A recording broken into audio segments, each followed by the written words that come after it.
Sou Flávio Coutinho, engenheiro, e gostaria de apresentar uma proposta para a Lagoa Rodrigo de Freitas.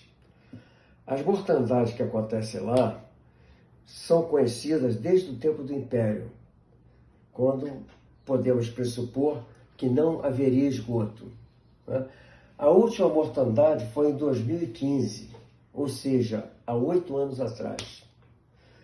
Existem outros períodos sem mortandades, como de 1922 a 1938. Foram 16 anos. O esgoto foi retirado na década de 80, a maior parte, tá? Com a construção da elevatória do Jardim Botânico. Quando ela começou a operar, o que aconteceu? O nível do esgoto abaixou na rede, deixando de extravasar, deixou de sair pelo ladrão, indo para a lagoa.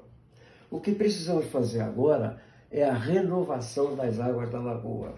Segundo estudos suecos, a entrada do oxigênio pela água do mar iria oxidar o lodo do fundo. Esse que vocês estão vendo aqui. Esse lodo chega a 31 metros de espessura. Quando 1 centímetro dele for oxidado, ele vai virar tabatinga. E nessa forma ele tem a propriedade de absorver o fósforo. O fósforo vai deixar de ser, ir para o meio líquido, vai deixar de alimentar as algas e, consequentemente, o bloom e depois a mortandade de peixes. Para essa renovação, eu cheguei a catalogar, cheguei a listar 56 propostas para a lagoa. A primeira foi de 1843, quando Dom Pedro II tinha 17 anos. Houve uma grande mortandade e apareceu um engenheiro francês dando a primeira solução, que seria estabilizar as paredes, o canal do Jardim de Alá, naquele tempo não tinha nem parede, colocar pedras. Essa foi a primeira proposta. Foi feita no tempo com Pedro II, com 17 anos. A melhor delas, a meu ver, foi a do LINEC, Laboratório de Hidráulica de Lisboa. Okay? Eles chegaram à conclusão que não era preciso alargar o canal. É a medida mais óbvia, aqui como vocês estão vendo. Tá? Isso resolveria o problema do entupimento por areia, mas inundaria as margens da lagoa quando houvesse, por exemplo, uma entrada, uma ressaca combinado com chuva forte. A conclusão que eles chegaram é que teria que fazer 2 espigões mar adentro até depois da arrebentação. E aqui na sua parte marítima, construir uma curvatura com a única finalidade de evitar que as ondas adentrassem pelo canal de Jardim de Alá, desestabilizando as margens do canal. Certo? A função dessa curvatura é apenas isso, evitar a entrada das ondas.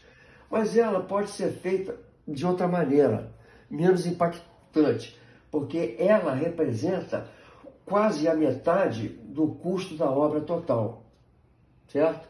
E qual seria essa solução?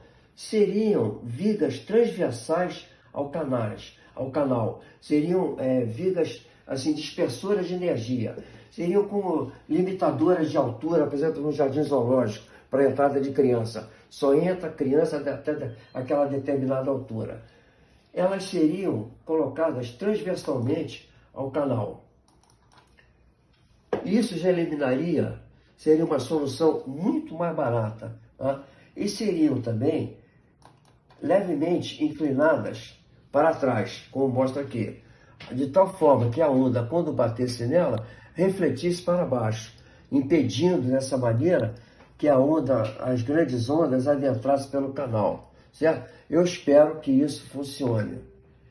Essa solução,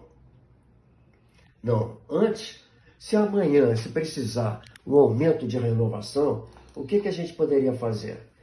A distância entre os espigões e a parede do canal, tem um espaço aqui que a gente poderia colocar tubos enterrados por dentro do canal.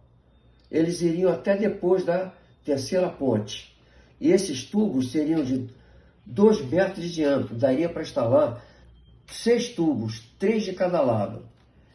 Eles venceriam essa parte inicial do canal, a mais estreita, e por causa disso, de maior perda de carga. Ou seja, a vazão de aumento que teríamos aqui seria considerável. Isso numa segunda etapa, e se fosse possível, tá? Ela não poderia ir mais adiante, porque aqui a estação do metrô impede. A estação do metrô aqui, nesse ponto aqui, ela está encostada na parede do canal, ok? Muito bem. Essa proposta eu cheguei a mostrar informalmente para o LINEC, e eles disseram que era possível sim estudar a eliminação dessa curvatura. Além do LINEC, o NPH aqui no Rio também poderia estudar essa possibilidade. O fato é que a gente acha que a gente tem que procurar uma solução mais barata e uma definição. Não podemos ficar nessa indecisão, sem saber o que vai fazer lá. Para vocês terem uma ideia, há poucos anos atrás, vocês devem se lembrar, quando o Ike Batista propôs doar um projeto para a Lagoa Rodrigo de Freitas. Só que deram para ele um projeto de dutos afogados, a meu ver, errado. Ele me chamou para fazer parte do grupo de trabalho. Eu recusei.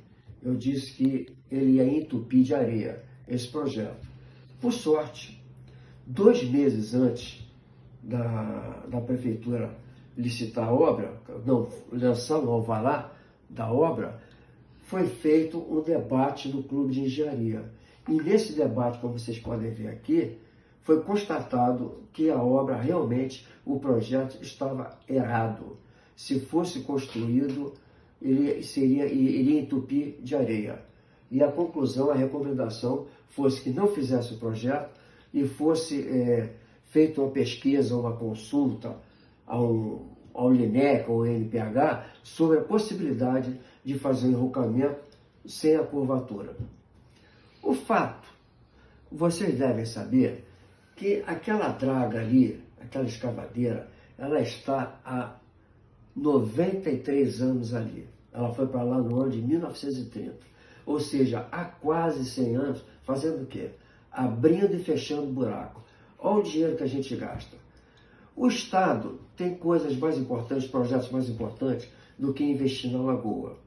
Mas se aparecer um empresário, ou mesmo uma firma estrangeira, que queira se implantar no país, imagina os chineses, né, querendo implantar aqui, e se resolverem bancar a obra, e receberiam pelo dinheiro que a prefeitura gasta anualmente com aquele mafuá, daquela escavadeira e daqueles tratores ali. Né? Agora, isso daí o quê? A gente entregaria para quê? Qual o projeto? Tem 56. Se tivermos um projeto definido para a lagoa, já seria dado um grande passo para a sua recuperação.